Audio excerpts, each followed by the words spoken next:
Another episode of the Abs. No, I'm not doing that again. Anyway, another episode of the Abstract Project, made beautifully by Mr. Waugh.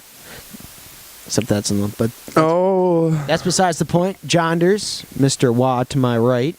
Stage left, I think. Stage right. I never understood that. It's coming through the left or right. That's all you need to know. Stage left, stage right. Anyway, another episode, season 3, I think. Season 3, episode 2? Something like that. I can't remember. It all starts to run together. Yeah. But yeah. Here we are. In the studio.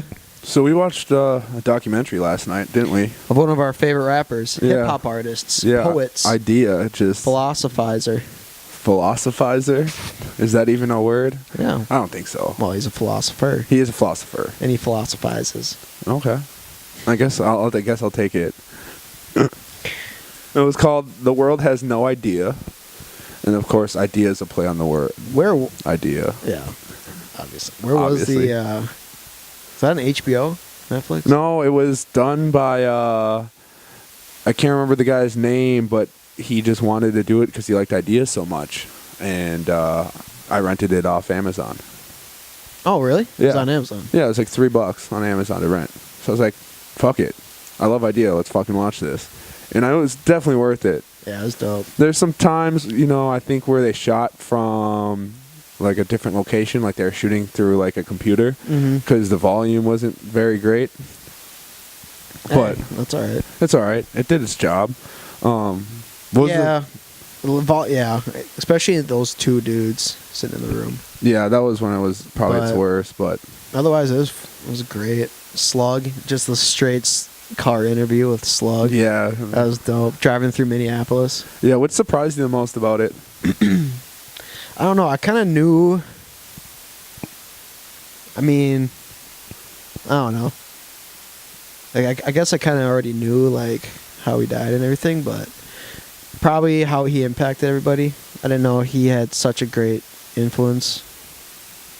Yeah, on a shit ton of people, like big name people. Yeah, and I think it was really interesting when they talked about him winning the Blaze battle, how he just said like, "Fuck a major label." Yeah, to Limps. Pretty much. I mean, they Slug and him both say it in songs, but right. I mean, just for him to win this thing where you get a contract, a record deal with Puff Daddy, and he's just like, "Nah, fuck you." Nah. I thought that was really cool. I just came to do it to have fun. Yeah.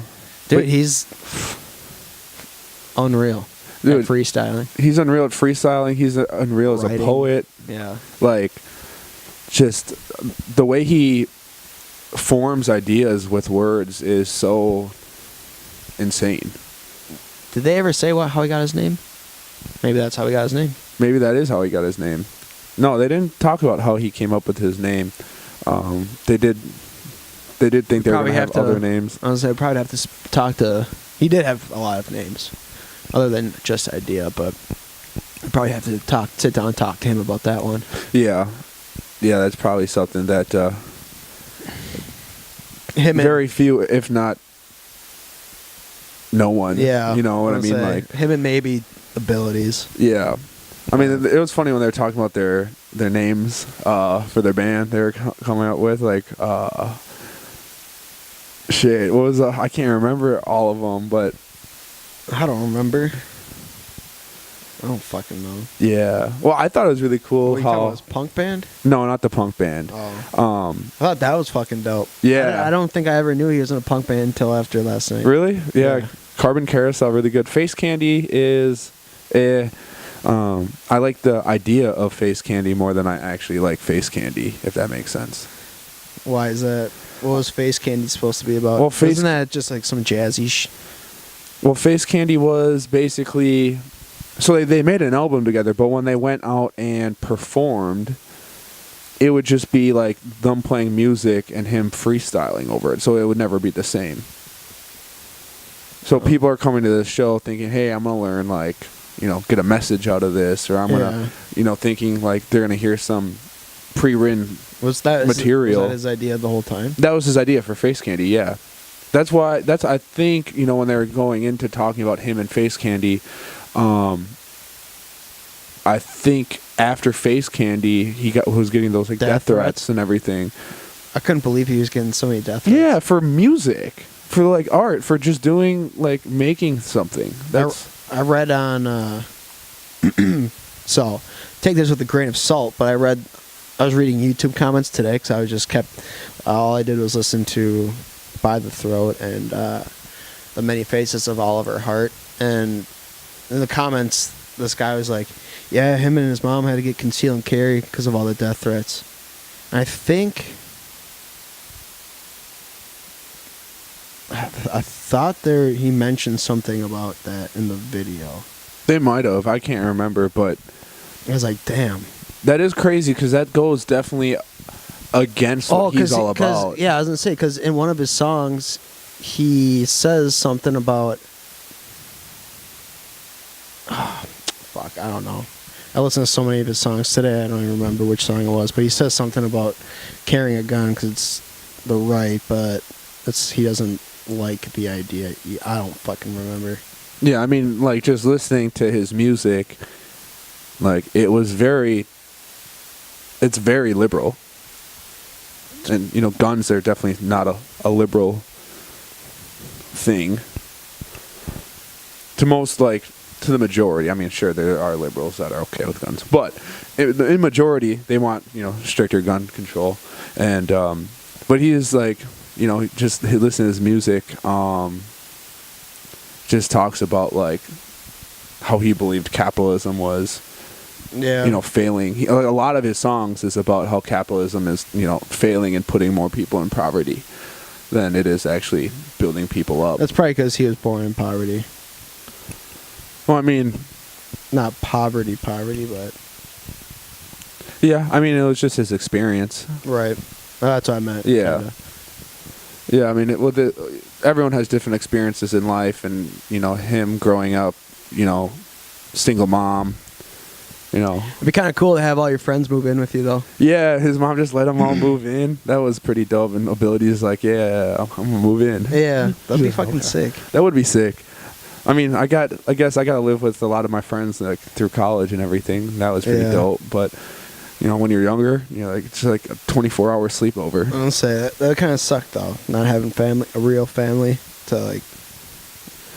I mean, you have to have somebody else's family take you in. I mean, I think, to me, I was lucky enough to have my parents be awesome and everything, but to me, like,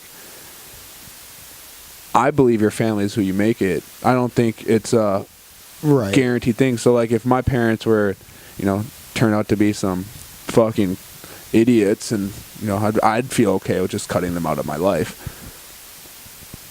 I mean, it would be a little difficult at this point with how much they've done for me, but if I was in just a situation where I had a terrible parents, as soon as I turned 18, I'd just cut them out and figure shit out for myself. I mean, I guess it's easy for me to say that now, not being in that situation, but it'd be tough.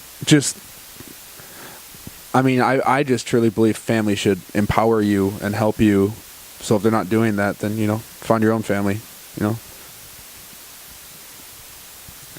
Yeah. Kind of what Abilities did. Kind of. Yeah. I guess I don't really know his story. No, they didn't get much into it. Now, would you say Eyedea is your favorite rapper?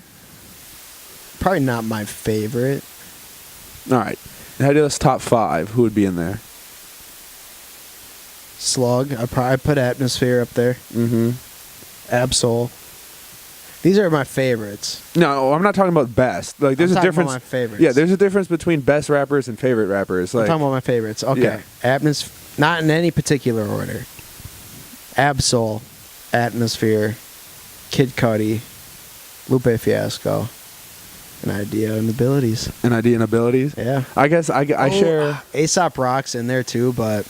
Yeah, so I would have to say, I share 2 of my favorite rappers with you. Yeah. Apps or Slug and Eyedea, but yep. I need to throw A$AP Rock in there because A$AP Rock he is the closest thing on this planet that we have to Eyedea, I think. And Eminem, I would say. They're both very similar. All three of them are very similar in the rhyme structures and everything. And then I would have to throw Nas in there. I love Nas.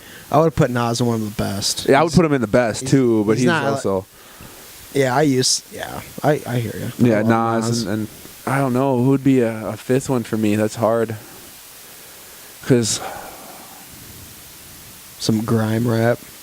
Well, I don't know if I could throw grime rap in there because there's not a grime rap artist who's really influenced my life.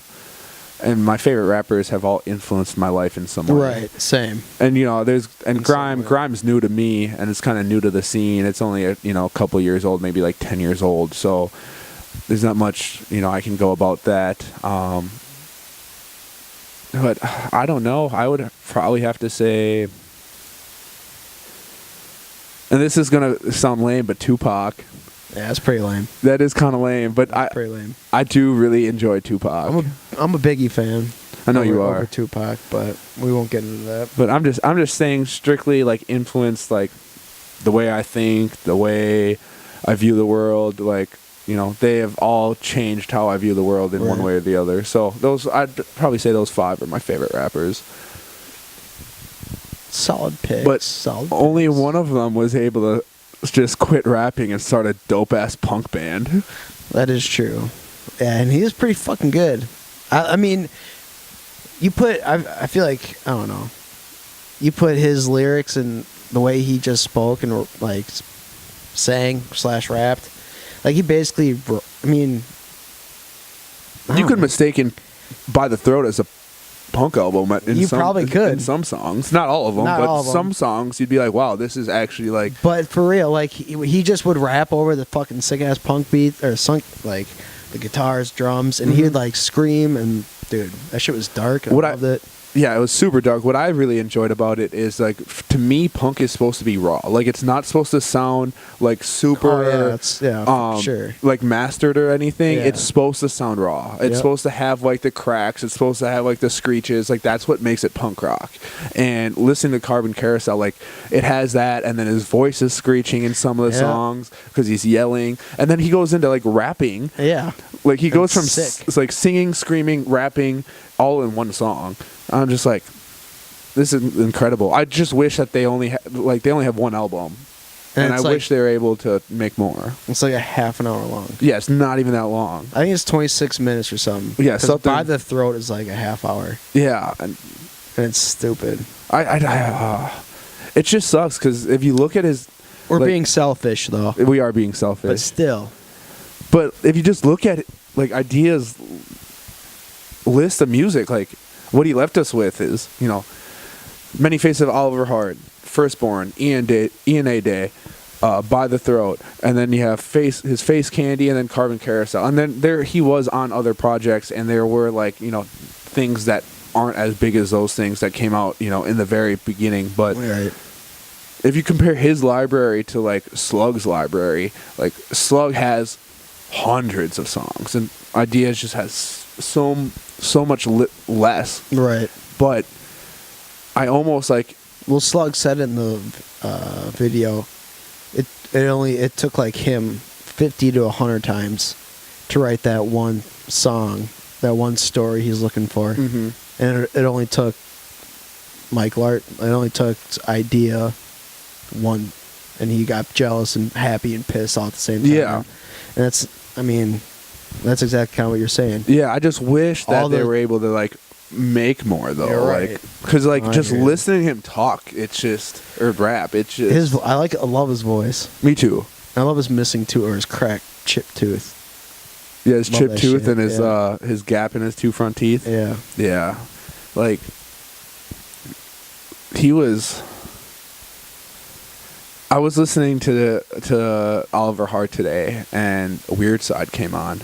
Weird Side is such. Weird Side is such a good song, and he's such a good song. Just like I wear a dirty T-shirt, like an ugly dirty T-shirt, and like I'll take it off only if I stop liking it or something. Like he's just totally himself. Like he's one person who I don't hear like influences in him, like, you know, with just how he is and how he was. Like, it doesn't seem like he was influenced by any other artist. Maybe with the people around him, but like, Yeah. if you listen to like slug rap, like you can see some of those things have been some of his influences, like LL Cool J, you can see come out in his music. Not saying he isn't original, but like you can see some of an idea and abilities. Like, I don't see many influences anywhere. I mean, yeah, sure, it's rap, and there's been rap before, but as far as like his sound and his lyrics and all that stuff, like, it doesn't seem like he was influenced by anyone. He just said, I like rapping, I'm just gonna do this, and I'm gonna do it how I want to do it. Right. That's exactly what he did. Yeah, and that's super cool. And he was fucking great at it. He was fucking great on that. Oh, damn. R.I.P. dog. R.I.P. Every time it rains, it's him. Yeah, it is. He did say he's going to be reincarnated as rain. I'm gonna every sound set now. I'm gonna look out and make sure it's raining. It's rained at every sound set I've gone to. Well, I know, and I'm gonna make sure it does. Yeah. God, I get chills thinking about Michael Larson. Yeah, me too. Rest in peace, Eyedea. All right, let's cut it there and have a break.